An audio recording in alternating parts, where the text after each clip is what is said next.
Hey everyone, today I'm going to go over the basic setup of the Melonly CAD. This will be a more informal video, so we're going to start at the left side, then we're going to go to the right side slowly in terms of the pages. So we're starting off in general settings where we have self-dispatch, call code, civilian panel access restriction, require clock-in, call priorities, auto-create civilian characters from Roblox users, and an unbelievable API. So for self-dispatch, essentially when someone goes on the panel for the police, so we'll go on the police panel real quick. Let me go on the call page. There's a self-dispatch button right here, so if there's no dispatcher online, we can create calls for ourselves. And as we go back to the admin page, show call code. So when you enable show call code, there will be a thing on the police page that says code right here. And essentially that's just things like code 1, code 2, code 3.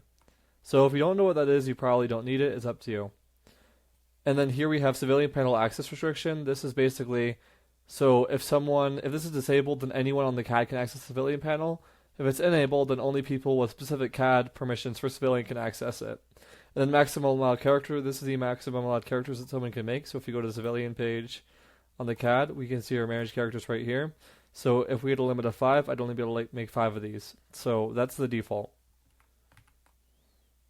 And then we have our unbelievable API. So this is our economy integration. So if someone gets fined $100 and they have $1,000 in their unbelievable economy, when they get fined, they'll only have $900 left, basically. So it just takes out the money according to fines. And then heading on over to customization, we have different presets for different parts of the world. So for example, if you want to select Germany, whose emergency number is 112, when someone goes on the civilian panel and they look in the top right, the number is 112 instead of 911. So that's helpful if you are a German server or your London-based server, just the UK in general, you can set that. And then, so it's weird because they're called func codes now, so I'm going to switch that off real quick. Back to the American system. So here we have our 10 codes. So our 10 codes are for things like if like 10.5 or 10.80, pursuit, you can set things like that.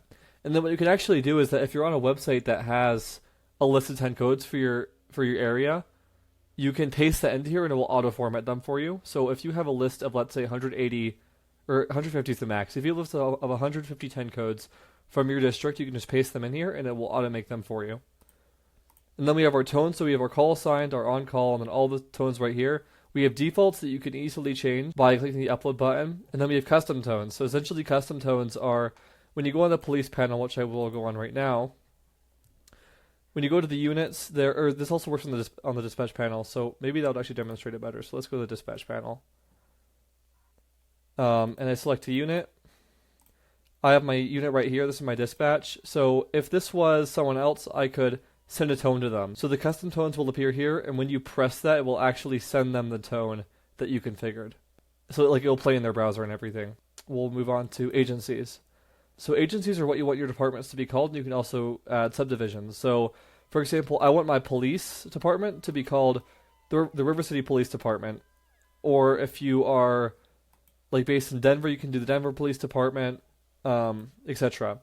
And then we have our subdivisions. So the Denver Police Department has a traffic unit, has a highway unit, has a drug unit. So you can put all those here, and then you can actually add people to the traffic unit, and then you can submit their jurisdiction as well. And this is cool because in the ERLC configuration, you can set it up so they can only be in this jurisdiction. And this will also show to them so they know that they can only be in this area right here. There is a similar thing for speeding, so you can configure automatically finding people a certain amount for speeding. And then right here we have restrict court hearings to charge-based records. Essentially, with a law system that might or might not be out by the time this video is made, it really depends on how fast Ryland's able to do it. But if it's out, when a civilian gets a charge record, then they can appeal that to the judge on your law panel. And then the manual prosecution deadline is pretty self-explanatory. It limits the amount of days so if a record is filed 31 days ago, then it wouldn't be able to be, the civilian wouldn't be able to make a court hearing on it because the limit is 30 right here. And then 0 means no deadline. So I'm going to reset that because I want it to be how it is now. And then on our members page, it's pretty self-explanatory. So we have all of the units that someone's made. So I have multiple units here. I have James Brown for my unit, for one of my police units. And then I have a lot of other stuff too. So my fire department unit, my EMS unit, I have some multiple fire department units. And then these are people connected to the CAD. So it says panel none because I'm on the admin page right now. But if I go on the police page, it would show panel police. And you can kick them off too, but I don't have permissions to kick them off because I would be kicking myself off, and I'm an admin. And then right here we have our temporary members. So we're actually going to change the terminology of this. So we're going to take off the temporary members. We're going to make it like members joined by code. And these are for your civilians. So if you have a civilian that you want to join, we have a little thing right here where you can create community access code. And you can give this to your community. They can click this link once and they can instantly create a civilian character. So those people would show up here. However, like I said, we're going to be changing this. We'll be changing it so the wording is different because we decided to drop the temporary name. And then people blocked from using the CAD as a temporary member. And we're going to go back to the join codes. So this UI is going to change by the time you see this video. This is one of our mock-up designs, so it will be significantly different. But you can add a code. You can give it specific. You can give it specific roles, kind of like how the Melonly regular server creation system works. So you can fine-grain the stuff here. And this is also where you give your civilians access to your CAD. So when you click create community access code, like I said earlier, you give your civilians this code, and then they're able to use that. And then we're going to be very quickly go over the records page because there's going to be a separate video for this. But we recommend basically to use the defaults. The defaults are good, and you won't have any problems with them. So this is the citation. This is the citation record, and you can see the charges here. So we have our charges, and this UI will be changed too. This is one of our mock-up UIs. But you can add a charge, and then this links up to the charges that we looked over in the law panel earlier. So yeah, we recommend you use the defaults, but if you do want to change them, which is fine, you can go to a future video that will also be on the channel when this comes out. And this is all we're going to focus on right now. You can purge records here, so if you want to, like for example, if you have a record that does not have a template, so maybe you have an old system and you want to get rid of those records, you can purge them here. Please note, we do not take backups of this, so be careful when you do that. Recheck what you're deleting. Make sure that you're not going to be erroneously deleting something, because that would be very bad, and that would set back your community quite a bit if they've been building up records for a while. And then let's go to the radio page. So as we can see, we have our radio channels here. These are the channels that users join. So if you don't want to use Discord and you want to use Melonly Radio instead, which I think is a great option for police, for EMS, or for fire, just because of a lot of things, it's easier to manage for RTO, for dispatchers, etc. You can do it here. So you can create channels here and you can add them to groups. So if we make a new group right here, let's just call it test 3, and then we can add channels to the group. So I'm going to add these 3 channels to the group and then save it. So now those 3 channels are part of test 3, and it actually revoked their group membership for the other ones that were here. So now when someone goes on the page, they will see that. And we're going to briefly go over channel creation as well. So we have our channel name, our frequency. These are both self-explanatory. We can add it to a group, and then we can restrict it to a panel.